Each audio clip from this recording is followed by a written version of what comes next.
এরপরে প্রশ্ন হলো, সাবেক প্রধানমন্ত্রী বেগম খালেদা জিয়ার জানাজায় সাধারণ মানুষের পাশাপাশি আলেমদের উপস্থিতি এবার বিশেষভাবে চোখে পড়েছে। অথচ রাজনীতিবিদদের জানাজায় এমন দৃশ্য খুব বেশি দেখা যায় না। এর কারণ কি? খুবই গুরুত্বপূর্ণ প্রশ্ন।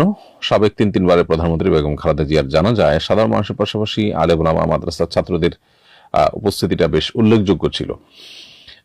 এর অন্যতম বড় কারণ আমি মনে করি যে বেগম খালেদা জিয়া ব্যক্তিগতভাবে তিনি ইসলাম প্র্যাকটিস কতটা করতেন বা করতেন না সেটা তো আমরা সেভাবে জানি না, কিন্তু একটা বিষয় খুবই পরিষ্কার, সেটা হলো আমরা আমাদের শৈশব থেকে বেগম খালেদা জিয়াকে দেখে আসছি যে তিনি কখনো আলেম ওলামা বা ইসলাম বা কোনো ধর্ম এগুলো নিয়ে কখনো নেগেটিভ কটূক্তিমূলক বক্তব্য অথবা আপনার এদেশের মানুষ ধর্মপ্রাণ তাদেরকে সংক্ষুব্ধ করে কোনো কথা বলতে তাকে কখনো শোনা যায় না। অথচ তার দলের কোনো কোনো নেতাদের কোনো কোনো কথা দেখা গেছে ওলামা ইকরাম আঘাতপ্রাপ্ত হয়েছেন বা খোঁচা মেরে কথা বলেছেন, কিন্তু তিনি এই কাজটি কখনো করেননি।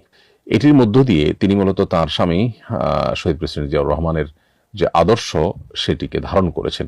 এই একটি জায়গায় তিনি অন্য অনেক থেকে পৃথক হয়ে গেছেন। বাংলাদেশের ইতিহাসে যত শাসক এসেছেন এই শাসকদের মধ্যে খালেদা জিয়ার এই একটা জিনিস, অর্থাৎ ওলামা ইকরামের প্রতি শ্রদ্ধা, দিন এবং ধার্মিকদের প্রতি শ্রদ্ধা, তাদেরকে কখনো অবজ্ঞা অবহেলা না করা কিংবা তাদেরকে কখনো অপমান না করা, খোঁচাখুচি না করা, এই একটা বিষয়ের কারণে তিনি সাধারণ দিনদার মানুষদের কাছেও বেশ গ্রহণযোগ্য মানুষে পরিণত হয়েছেন।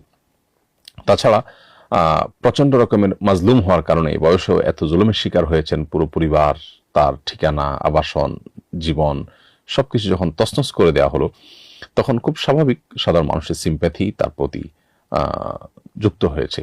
আবার সময়টা রাইট টাইম ছিল। হয়তো বিগত সরকারের আমলে যদি তার মৃত্যু হতো তাহলে সেক্ষেত্রে সেখানে জানা যায় এত মানুষ উপস্থিত হওয়া সহজ ছিল না।